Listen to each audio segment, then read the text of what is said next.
Amados hermanos, muy buenos días, el Señor les bendiga. Quiero darles a todos ustedes la bienvenida a este tiempo de meditación de la palabra del Señor.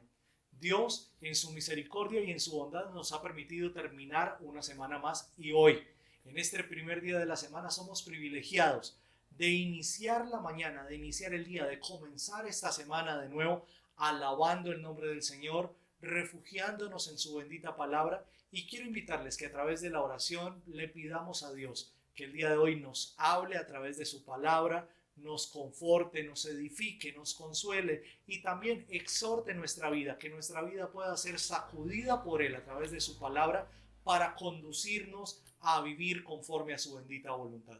Oremos al nombre del Señor. Papá, delante de ti estamos, Señor, y tú conoces perfectamente en qué condición se encuentra nuestro corazón, nuestro ser, Señor. No hay nada, Señor, que podamos ocultar delante de ti. Y tú conoces perfectamente, Señor, el mar, Señor, revuelto en el corazón de muchos de nosotros. Conoces también la alegría desbordante que muchos de nosotros, Señor, estamos experimentando. Y conoces, Padre Celestial, esos tiempos de quietud, Señor, que muchos tantos estarán viviendo. Padre Celestial, todas nuestras emociones, nuestros pensamientos, Señor, los anhelos de nuestro corazón, nuestros miedos, todo lo que somos, Señor, venimos presentándolo delante de ti y rogándote en el nombre de tu Hijo Jesús, que seas nuestro refugio, que seas nuestro pastor, que seas, Señor, el ancla de nuestra vida, Señor, en todo tiempo, de tal manera que toda nuestra vida, Señor, pueda producir frutos que a ti te exalten, Señor, que te den gloria y te den honra. Y para eso también pedimos, Señor, la asistencia de tu Espíritu Santo, Señor. Que abras en esta hora, Señor, nuestro entendimiento, nuestros ojos, Dios. Que podamos tener un corazón dispuesto, Señor, para recibir tu palabra y para poder encontrar a través de ella, Señor, esa voz eterna, esa voz consoladora, esa voz que nos brinda directriz, que solamente es tu voz, Dios bendito. Susténtanos, confórtanos una vez más, te pedimos, y guíame, Señor, a mí personalmente, te lo pido, que por favor tomes mi vida y superes de lejos, Señor, mis propias limitaciones con el ánimo, que tu nombre sea exaltado y tu palabra sea limpiamente predicada. Te lo pido en el nombre de Jesús. Amén y amén. Bien, mis amados hermanos, una vez más sean todos bienvenidos a este tiempo de meditación en la palabra del Señor. Este día quiero compartir con ustedes un sermón que he titulado Jesús nuestro Dios, la vid verdadera. Y esto basado en el Evangelio de Juan, capítulo 15, versículos 1 al 17. Quiero invitarles que por favor vayamos a esa porción de la palabra del Señor y leamos juntos este pasaje. Dice la palabra del Señor: Yo soy la vid verdadera y mi Padre es el labrador. Él corta de mí toda rama que no produce fruto y poda las ramas que sí dan fruto para que den aún más. Ustedes ya han sido podados y purificados por el mensaje que les di. Permanezcan en mí y yo permaneceré en ustedes, pues una rama no puede producir frutos si la cortan de la vid, y ustedes tampoco pueden ser fructíferos a menos que permanezcan en mí. Ciertamente yo soy la vid, ustedes son las ramas. Los que permanecen en mí y yo en ellos producirán mucho fruto, porque separados de mí no pueden hacer nada. El que no permanece en mí es desechado como rama inútil y se seca. Todas esas ramas se juntan en un montón para quemarlas en el fuego. Si ustedes permanecen en mí y mis palabras permanecen en ustedes, pueden pedir lo que quieran y les será concedido. Cuando producen mucho fruto, demuestran que son mis verdaderos discípulos. Eso le da mucha gloria a mi Padre. Yo los he amado a ustedes tanto como el Padre me ha amado a mí. Permanezcan en mi amor. Cuando obedecen mis mandamientos, permanecen en mi amor, así como yo obedezco los mandamientos de mi Padre y permanezco en su amor. Les he dicho estas cosas para que se llenen de mi gozo. Así es, desbordarán de gozo. Este es mi mandamiento: ámense unos a otros de la misma manera que yo los he amado. No hay un amor más grande que el dar la vida por los amigos. Ustedes son mis amigos y hacen lo que yo les mando. Ya no los llamo esclavos, porque el amo no confía sus asuntos a los esclavos. Ustedes ahora son mis amigos porque les he contado todo lo que el Padre me dijo. Ustedes no me eligieron a mí, yo los elegí a ustedes. Les encargué que vayan y produzcan frutos duraderos. Así el Padre les dará todo lo que piden en mi nombre. Este es mi mandato. Ámense unos a otros. A través de esta porción de la palabra vamos a encontrar a Jesucristo identificándose como la vid verdadera. Y esa vid verdadera demanda fundamentalmente dos cosas de parte nuestra. En primer lugar, demanda que permanezcamos en Él, y en segundo lugar, demanda que permanezcamos en su amor. Normalmente nosotros como seres humanos batallamos en el corazón con la idea de la autosuficiencia, con la idea de yo puedo, de no necesito a nada, no necesito a nadie, yo solo me basto. Y ocurre que toda esa batalla de pensamientos y toda esa batalla de emociones no es otra cosa que la herencia del Edén, la herencia de Adán y Eva, una vez que cayeron de su estado de gracia. Porque recuerden ustedes que cuando el Señor creó a Adán y lo vio allí, dijo, no es bueno que el hombre esté solo. Ahora, en este pasaje del Evangelio de Juan, vamos a encontrar a Jesús pastoreando una vez más el corazón de sus discípulos y recordándoles que no es bueno que ellos estén solos. Es más, recordándoles que no es ni siquiera viable que estén solos, porque en las palabras de Jesús, ninguno de nosotros apartado de Jesús puede sobrevivir. Ninguno de nosotros apartado de Jesús puede siquiera tener vida en sí mismo. Entonces, en este primer punto, para compartir con ustedes, basado en este pasaje de la Escritura, me gustaría invitarles a considerar permanecer en Jesús y lo que implica esa permanencia en el Señor. En el versículo número 1 del pasaje que hemos leído, Juan 15, Jesús comienza identificándose él mismo como la vid verdadera, lo cual resulta en una antítesis del pueblo de Israel. El pueblo de Israel, en el libro de Deuteronomio, capítulos 31 y 32, es descrito de manera profética por Moisés como la vid de Dios, la vid escogida y plantada por Dios, pero a su vez es descrito el pueblo de Israel como la vid que se rebela en contra de Dios, la vid que decide no permanecer en comunión con Dios, decide adorar a otros dioses, y como resultado natural de su rebelión, de su desobediencia, de su idolatría, el pueblo de Israel comienza a experimentar sobre sí mismo la ira justa del Dios Santo, trayendo castigo, trayendo reprensión, trayendo una serie de eventos adversos a la vida del pueblo de Israel, eventos con los cuales el Señor pretende traer el pueblo de Israel una vez más hacia sí mismo. Ahora, esa figura de Israel como la vid no es exclusiva de la instrucción de Moisés en el libro de Deuteronomio. Lo vamos a encontrar también en el capítulo 5 del libro de Isaías, en un poema maravilloso a través del cual Isaías expresa el amor de Dios para su pueblo Israel. Y ese pueblo de Israel, una vez más, desviándose del amor de Dios, desviándose de la palabra del Señor, y de una manera muy contundente el profeta dice, y mi amado esperaba uvas dulces, pero he aquí frutas amargas, uvas amargas fueron las que produjo la vid. Esperaba amor, justicia y equidad, pero en cambio de eso, injusticia, rebelión y asesinatos fue lo que produjo el pueblo de Israel. Posteriormente, en los capítulos 16 y 17, vamos a encontrar de nuevo la figura del pueblo de Israel como la vid del Señor a través de Isaías, recordándonos que a pesar de los cuidados, de las misericordias, de las bondades de Dios, Israel por enésima vez produce frutos de injusticia, produce frutos de maldad, produce frutos de idolatría.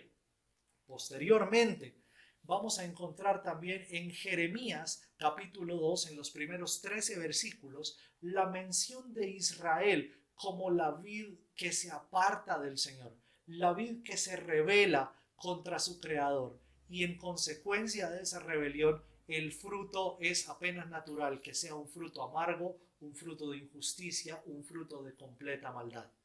Pero no solamente Isaías y Jeremías, sino también a través del profeta Ezequiel, Dios habla de cómo su pueblo Israel no ha valorado la presencia de Dios, no ha atesorado la palabra de Dios en su corazón, En cambio, ha decidido irse en pos de otros dioses. En cambio, ha decidido irse en pos de sus propios deleites, de sus propios pecados, ha dado rienda suelta a sus pasiones y en consecuencia Dios comienza a traer juicio de nuevo al pueblo de Israel.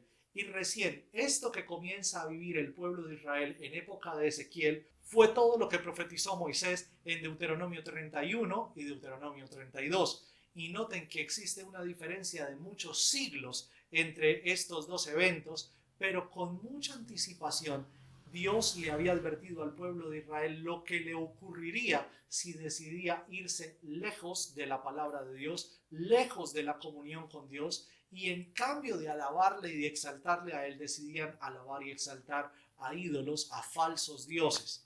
Entonces note cómo en el Antiguo Testamento existe esa mención de Israel como la vid del Señor, que en lugar de producir frutos dulces, produce frutos amargos.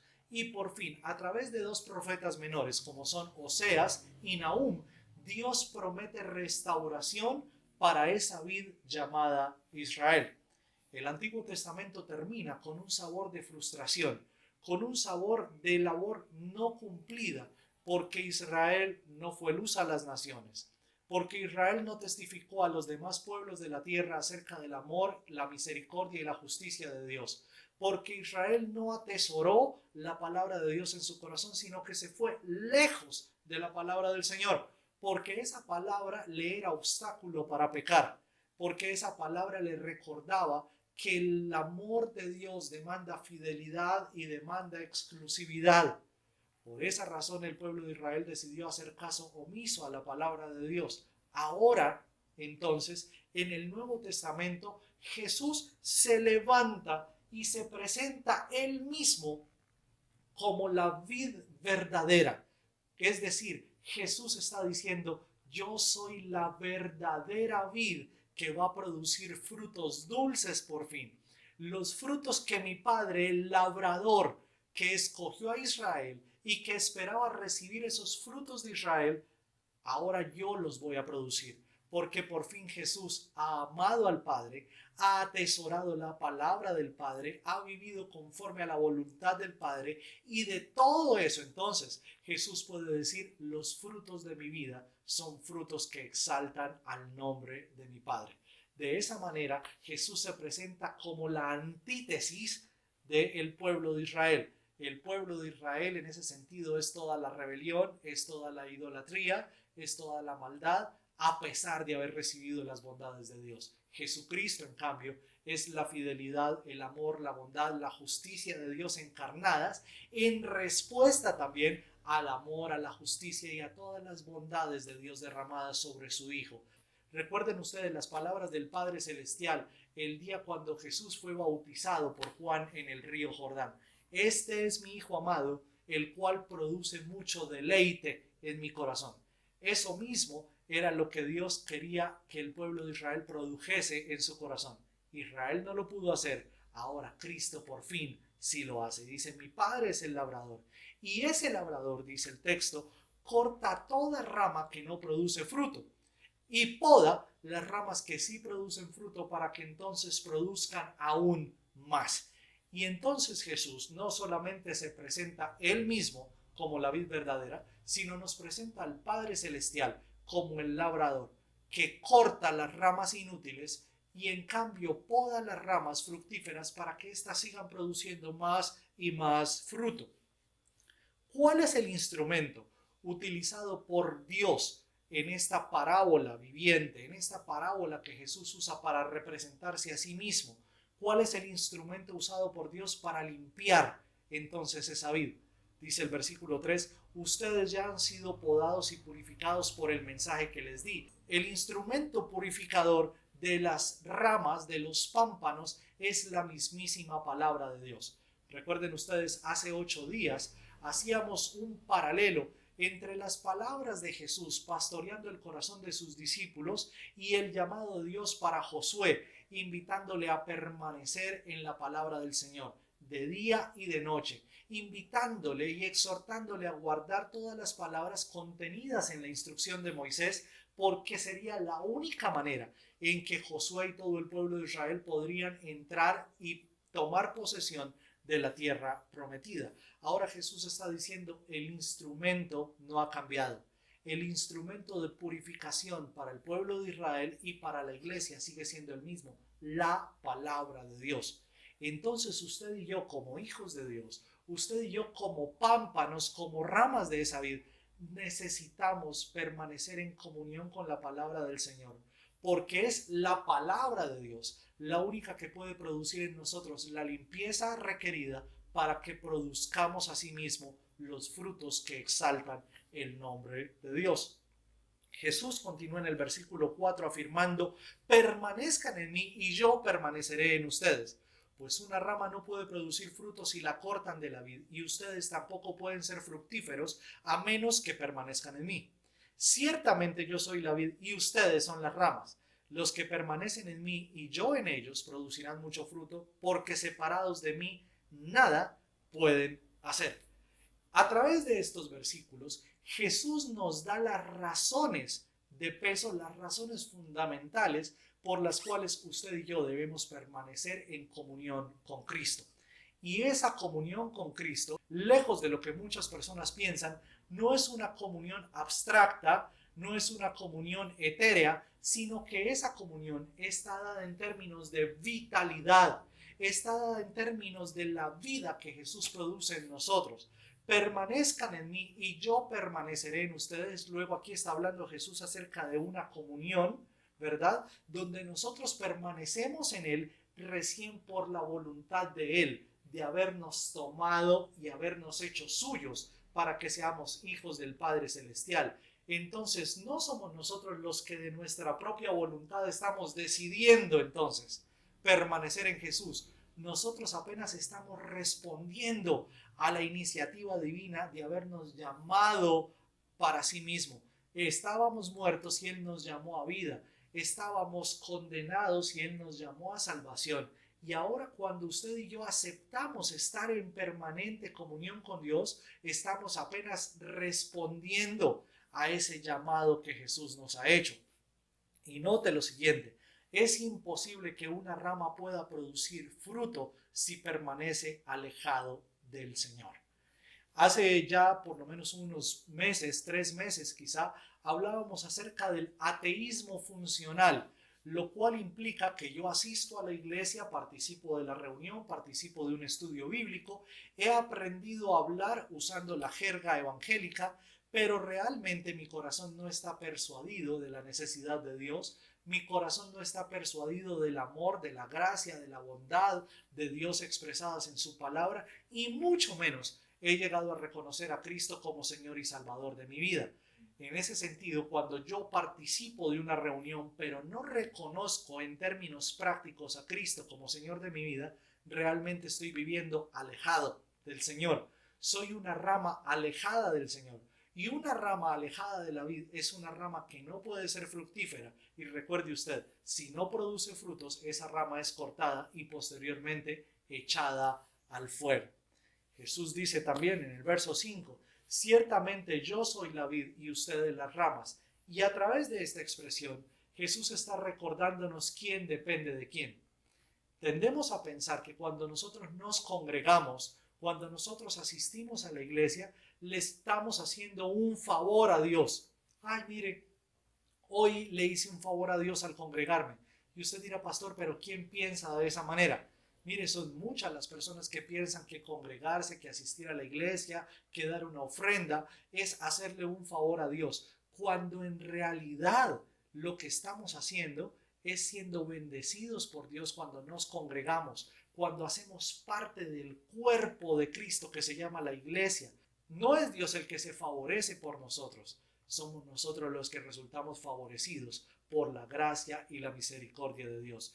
Yo soy la vid y la vid seguirá siendo vid, así quede con 4 ramas. En cambio, quite la rama y póngala sola, a ver si la rama por sí sola es capaz de sobrevivir. Dios sin nosotros sigue siendo Dios. Dios sin nosotros sigue siendo Rey. Dios sin nosotros sigue siendo Salvador y soberano eterno. En cambio, nosotros sin Dios estamos muertos. Nosotros sin Dios no tenemos luz, nosotros sin Dios no tenemos paz, nosotros sin Dios estamos condenados a la oscuridad y a la muerte eterna. Por eso Jesús, de una manera muy contundente, le dice a los discípulos: no es bueno que ustedes estén solos. Y esto refiriéndose no a la compañía de la ayuda idónea como lo hizo Dios en Génesis, sino hablando de esa comunión íntima y eterna que existe entre Dios y su iglesia. La iglesia sin Cristo no vive. Por eso ninguno de nosotros puede pretender hacer las cosas para Dios estando lejos de Dios. Ninguno de nosotros puede hacer la obra de Dios estando distantes del dueño de la obra. Los que permanecen en mí y yo en ellos producirán mucho fruto, porque separados de mí no pueden hacer nada. Y noten ustedes, el que no permanece en mí es desechado como rama inútil y se seca. Y esta sentencia de Jesús para la iglesia no es distinta a la sentencia ya ejecutada sobre su pueblo Israel en el Antiguo Testamento. Recuerden ustedes, la vid falsa que era Israel se propuso vivir lejos de Dios. La consecuencia natural de esto que fue, Dios les juzgó, les destruyó, les permitió ser llevados en cautiverio como esclavos durante muchísimo tiempo, y aún así el pueblo de Israel todavía tiene un corazón endurecido para no recibir a Cristo como Señor y Salvador de su vida. Si ustedes permanecen en mí y mis palabras permanecen en ustedes, pueden pedir lo que quieran y les será concedido. Cuando producen mucho fruto, demuestran que son mis verdaderos discípulos. Eso le da mucha gloria a mi Padre. Y note entonces la relación estrecha que existe entre permanecer en Cristo y permanecer en su palabra. Nosotros no podemos decir que somos verdaderos cristianos, que permanecemos en Cristo, cuando aborrecemos la palabra de Dios. Y seguramente la palabra aborrecer resulta fuerte a los oídos de todos nosotros, pero es real cuando nosotros sencillamente, teniendo la palabra de Dios, la tenemos en físico, tenemos el libro, tenemos la aplicación en el celular, tenemos la facilidad de conectarnos a una página web donde existen muchas versiones de la Biblia. Con todo y eso decidimos no meditar en la palabra del Señor. Hace años, cuando la Biblia era un libro prohibido en nuestro país, hace años, cuando ser cristiano evangélico, cuando ser protestante era motivo de persecución en Colombia, la iglesia amaba profundamente la palabra del Señor. La iglesia hacía lo que fuera por tener una versión del libro, una versión de la Biblia en una casa. La cuidaban, la protegían, la leían, y todos querían estar en contacto con el libro. Al día de hoy, cuando ninguno nos persigue por ser cristianos, es más, donde se proclama la libertad de culto en nuestro país, la iglesia se ha vuelto una iglesia negligente, una iglesia floja y una iglesia que aborrece prácticamente la palabra del Señor. Religiosamente nunca admitiría la iglesia que aborrece la Biblia, pero en la práctica la aborrece, porque si la tiene y no la lee, si la tiene y la menosprecia, eso no se puede llamar de otra manera sino aborrecimiento. Y aborrecer la palabra es aborrecer a Cristo.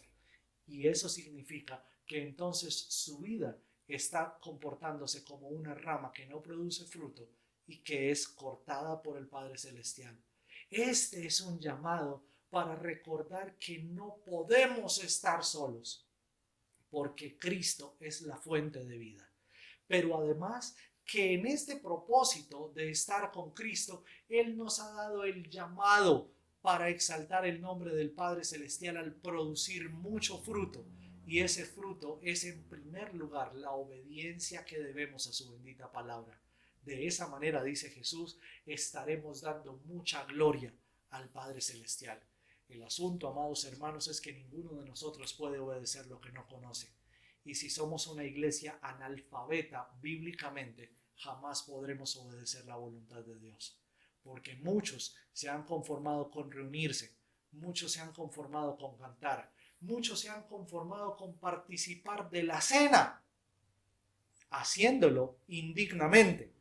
Muchos se han conformado con dar una ofrenda o con dar un diezmo, como si se tratase de dar un donativo para una obra de beneficencia. cuando en realidad lo que Dios demanda de nosotros es que permanezcamos en Él a través de permanecer en su bendita palabra.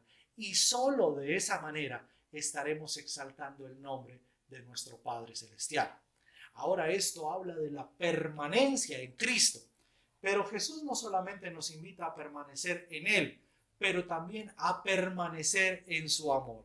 Versículo número 9 comienza afirmando lo siguiente: yo los he amado a ustedes como el Padre me ha amado a mí. Permanezcan en mi amor. Y si ustedes notan en este texto, la invitación no es a que hagamos nosotros esfuerzos ingentes, esfuerzos sobrenaturales para producir nosotros mismos amor, sino el llamado de Jesús es a que permanezcamos en el amor que ya hemos recibido de Él. Y note el tiempo perfecto que utiliza Jesús para referirse al amor que nos ha dado. Ya los he amado, lo cual implica ya los amé y los sigo amando a lo largo del tiempo. El amor que tengo por ustedes ya lo ejecuté a plenitud, pero sus efectos, sus consecuencias van a seguirse desarrollando a lo largo del tiempo. Ya los he amado, así como el Padre me ha amado a mí. Es decir, Dios el Padre amó a su Hijo y los efectos de ese amor sobre Cristo siguen estando presentes. De la misma manera, Cristo ya nos amó, y eso fue la cruz del Calvario. Nos amó hasta la muerte, ¿verdad? Pero ahora los efectos siguen estando presentes sobre nosotros. Y Jesús nos invita entonces a permanecer en su amor, a permanecer en ese amor fiel que Él ha recibido del Padre y que ahora nos prodiga abundantemente a nosotros. Ahora, ¿cómo es ese asunto de permanecer en el amor de Cristo? Y entonces quiero invitarles también a despojarnos de esta noción romántica, de esta noción de los globitos y de las esquelas y de Cristo es mi novio. Quiero invitarlos a despojarnos de toda esa noción romántica del amor, porque el amor está ligado, según el versículo 10, con algo que normalmente el ser humano no relaciona el amor. Dice, cuando obedecen mis mandamientos, permanecen en mi amor, así como yo obedezco los mandamientos de mi Padre y permanezco en su amor. Ordinariamente, para nosotros como seres humanos, la obediencia es algo que ligamos a lo punitivo, que ligamos a lo que es gravoso, a lo que hacemos por obligación y nos cuesta un trabajo. Y noten ustedes que Jesús ahora ha equiparado el amor a la obediencia en este sentido. La manifestación del amor que tenemos hacia Dios es obedecer su bendita palabra. De tal manera que un cristiano, una iglesia, una congregación, que todos se dicen ser cristianos y amar a Dios, pero arbitrariamente van en contravía de lo que dice la palabra del Señor, de ninguna manera pueden considerarse ni cristiano ni una iglesia cristiana, porque estamos yendo en contra de lo que mismo Jesús define como el amor ligado a la obediencia. Cuando obedecen mis mandamientos, entonces permanecen en mi amor. Y valdría la pena en este punto entonces preguntarnos, ¿cuántos de nosotros estamos amando verdaderamente a Cristo? Y la respuesta necesariamente está ligada a cuánto usted y yo obedecemos la palabra del Señor. El que sabe hacer lo bueno y no lo hace, le es contado por pecado, dice también el Señor en su bendita palabra. Les he dicho estas cosas, además, para que se llenen de mi gozo. Así es, desbordarán de gozo. Y note entonces que la obediencia que expresa el amor al Señor no produce lobreguez en el corazón del ser humano. La obediencia no produce tristeza, sino todo lo contrario. Al amar a Dios, lo obedecemos, y al obedecerlo, dice Cristo, ustedes desbordarán de gozo. Y me gustaría invitarles a pensar en varios momentos en los que Cristo a lo largo del Evangelio de Juan nos ha recordado: yo vine para hacer la voluntad de mi Padre. Las palabras mías no son mías, sino las palabras del que me envió. Yo vine para hacer las obras que mi Padre me dijo que hiciera. Y en todo esto, si bien Jesús estaba teniendo tremendas confrontaciones con los líderes religiosos de su momento, no implica que Jesús estaba amargado. Jesús estaba así teniendo conflictos con la clase religiosa, pero por otro lado estaba gozoso de solo hecho de saber que estaba haciendo la voluntad del Padre Celestial. Al día de hoy, una de las cosas que pesan tremendamente sobre la iglesia de Cristo es una sensación de tristeza. Y es una tristeza generalizada y pudiéramos decir en primer lugar que es por todo lo que estamos viviendo como generación, ¿verdad? El tema de la cuarentena, el tema de la pandemia, el tema del desempleo, el tema de tantas cosas, noticias terribles que hay a nuestro alrededor. Pero cuando seguimos como los mineros escarbando y cavando mucho más profundo, vamos a llegar al punto que mucha de la tristeza que experimenta la iglesia del Señor se debe en primer lugar en que nuestro amor al Señor no luce como obediencia. Y al desobedecer al Señor es imposible que usted y yo estemos gozosos. Recuerden ustedes las palabras del salmista David, Salmo 51 y Salmo 32, en los cuales David expresa: vuélveme el gozo de la salvación. Y David está diciendo esto justo cuando está reconociendo que ha pecado y que ha mantenido en secreto ese pecado en su vida. Entonces, esa amargura que ha consumido los huesos de David, esa amargura que ha llenado de lobreguez y de tristeza el corazón de David, es consecuencia de ese pecado que David ha confesado anteriormente. Y valdría la pena, amados hermanos, que nosotros como Iglesia de Cristo nos preguntáramos si ese desazón que estamos experimentando, si esa tristeza, si esa lobreguez que nos rodea a nosotros, hace parte de nuestra desobediencia. Y si es así, entonces que podamos el día de hoy venir a los pies de Cristo reconociendo nuestro pecado y como el salmista clamando: Señor, vuélveme el gozo de la salvación. Y seguramente vamos a ser restaurados por el Señor. Ahora, noten ustedes que permanecer en amor es permanecer en obediencia, y esto va a producir entonces gozo. Justo cuando Jesús ha dicho eso, comienza entonces a introducir el siguiente mensaje. Este es mi mandamiento: ámense unos a otros de la misma manera que yo los he amado. No hay un amor más grande que el dar la vida por los amigos. Y aquí, cuando Jesús coloca ese mensaje de amor, pareciera que nos está hablando de otra cosa completamente distinta. Ha hablado de permanecer en Él, ha hablado de dar mucho fruto, ha hablado de obedecer la palabra, ha hablado de permanecer en su amor, ha hablado de la obediencia, y ahora nos dice: ámense unos a otros.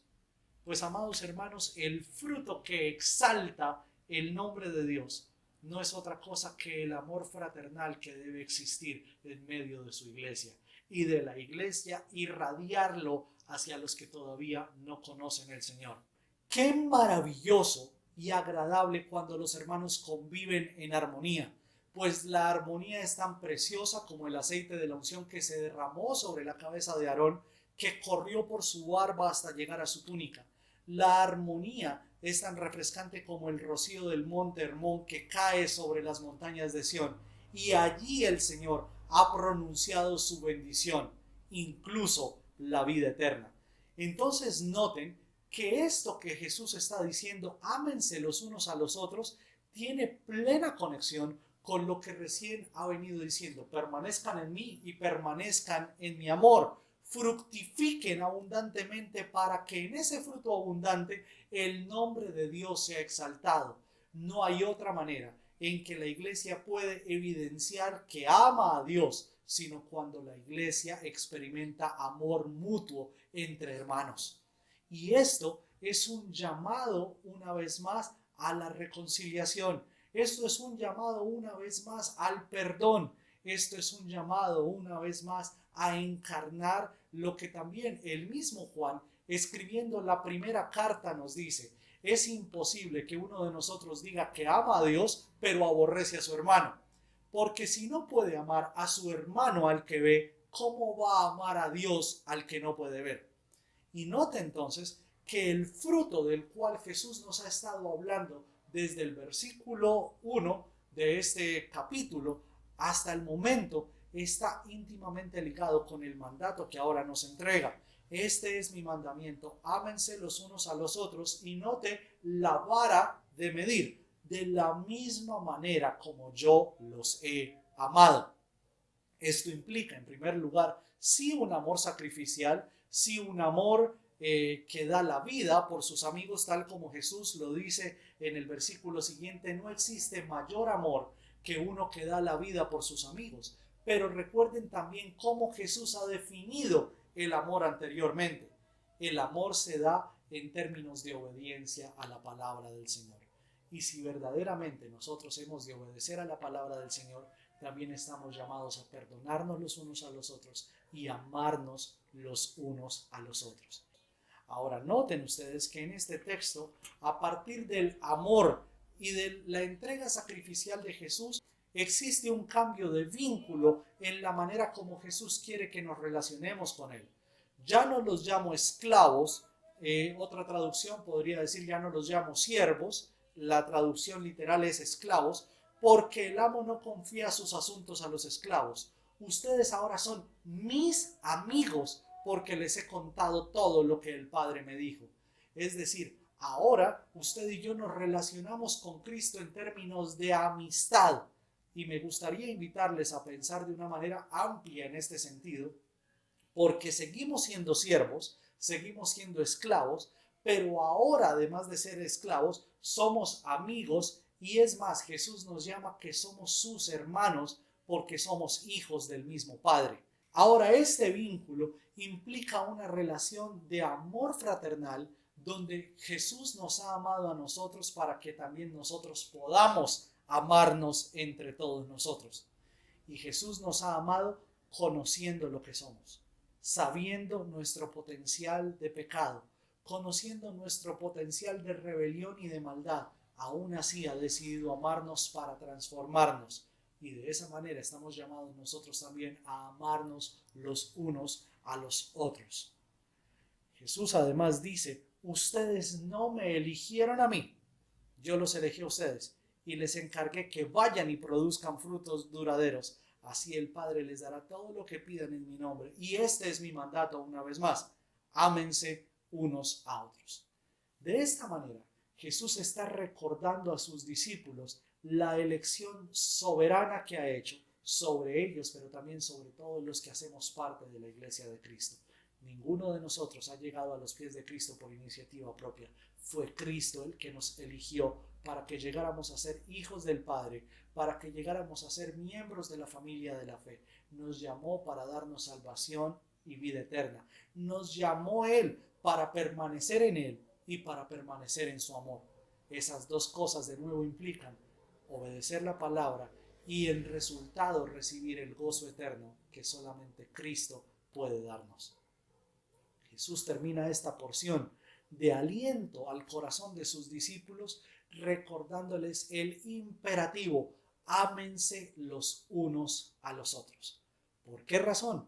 Porque el amor, por enésima vez lo voy a repetir, evidencia que verdaderamente hemos amado al Padre Celestial.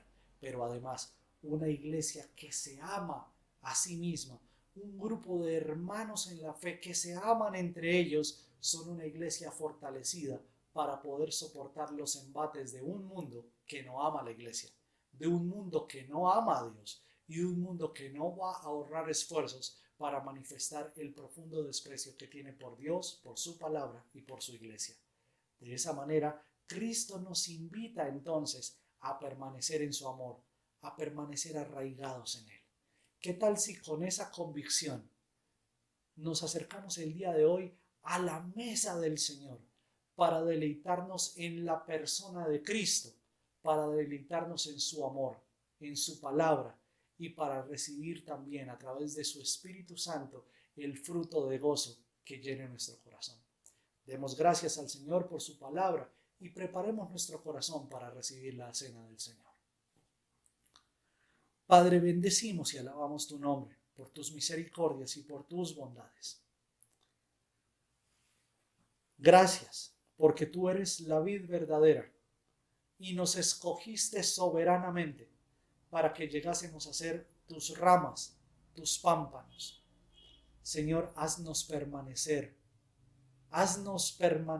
Señor, ligados, unidos a ti, Señor. Haznos permanecer, Señor, en tu palabra.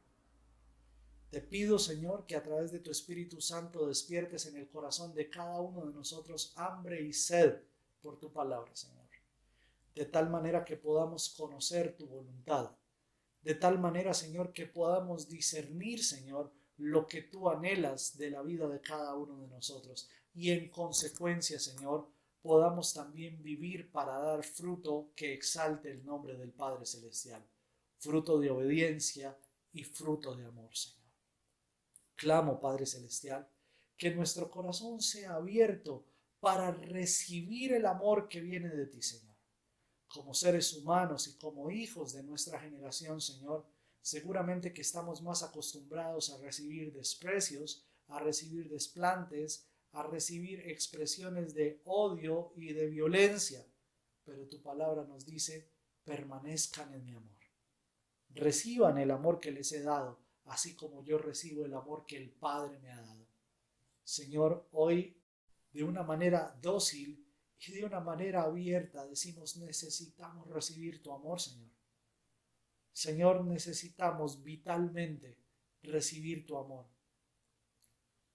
Y necesitamos, Señor, no solamente recibirlo, sino poder responderte afirmativamente a ese amor tan grande que nos has dado. Por eso nuevamente te pedimos, Señor, llévanos a obedecer tu palabra. Y que nuestra obediencia a tu palabra, Señor, no se convierta en una competencia malsana, Señor, en una competencia pecaminosa para ver quién resulta ser más santo y más consagrado. No, sino que nuestra obediencia a tu palabra sea una convicción íntima y personal de responder, Señor, a tu amor, de responder a lo que tú has hecho por nosotros en acciones de gracias, Señor, y que tú, a través de tu Espíritu Santo, produzcas entonces el fruto de gozo en el corazón de cada uno de nosotros, al amarte, al recibir tu amor y al obedecer tu palabra. Y pido, Señor, que en el nombre de Cristo toda barrera de rencor, de rencillas, de indiferencia, caigan ante la evidencia contundente del amor de Cristo en nuestra vida, Señor. Ámense unos a otros. Este es mi mandamiento. Señor, en el nombre de Jesús clamo para que en mi corazón y en el corazón de toda tu iglesia, Señor, derribes todo argumento que se quiera levantar para fomentar odio, para fomentar violencia, para fomentar rencillas y distanciamiento, Señor. Sino en tu gracia, Señor, permítenos amar como tú nos has amado. Como decía el Salmo, Señor, porque allí envías tu bendición y aún la vida eterna, Señor, donde los hermanos permanecen unidos y en armonía, Señor. Dios, hoy como iglesia clamamos que en tiempos de guerra sea tu amor el que resplandezca en el corazón de nosotros. Y que en tiempos, Señor, donde los unos atacan a los otros, sea tu iglesia, Señor, la que muera y no la que mate a otros. Sea tu iglesia la que esté dispuesta a dar la vida por testimonio a tu nombre y no la iglesia la que se levante en armas para pretender que no se deja de nadie. Señor bendito, vence con tu amor todo pensamiento, todo sentimiento y toda intención de odio y de violencia. De igual manera, Señor, pedimos que hoy al acercarnos a la mesa podamos hacerlo en plena convicción que tú eres la vida y que separados de ti nada podemos hacer.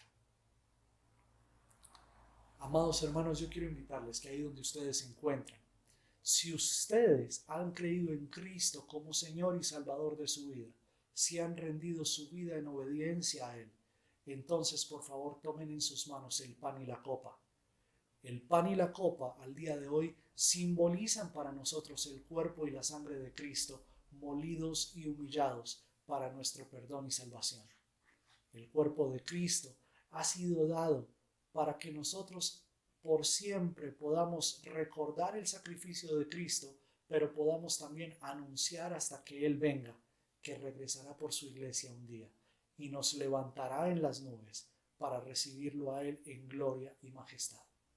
Padre Celestial, hoy como iglesia damos gracias por estos símbolos, este pan y esta copa, símbolos de tu cuerpo y tu sangre, y clamamos que al participar de ella podamos ciertamente testificar de tu muerte en la cruz, pero también podamos anunciar que regresarás por tu iglesia, y clamamos que mientras eso ocurre, tu Espíritu Santo siga cumpliendo en nosotros la obra santificadora, para que podamos ser hallados fieles el día cuando tú regreses por tu iglesia. En el nombre de Cristo Jesús participemos del pan y la copa. El Cordero que sufrió, traicionado fue, el peso de nuestra maldad fue puesto sobre él.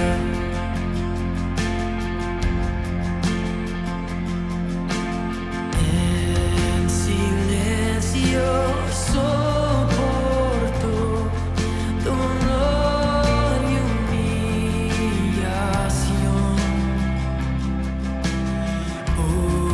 obediente al Padre fue, la cruz por mí cargó.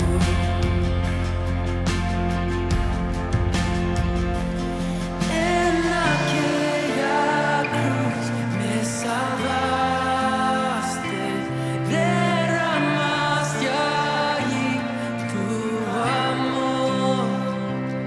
Mi alma cantará, aleluya,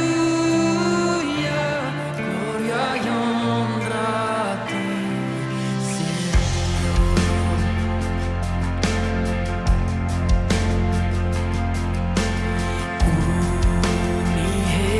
Unigénito de Dios, viniste a redimir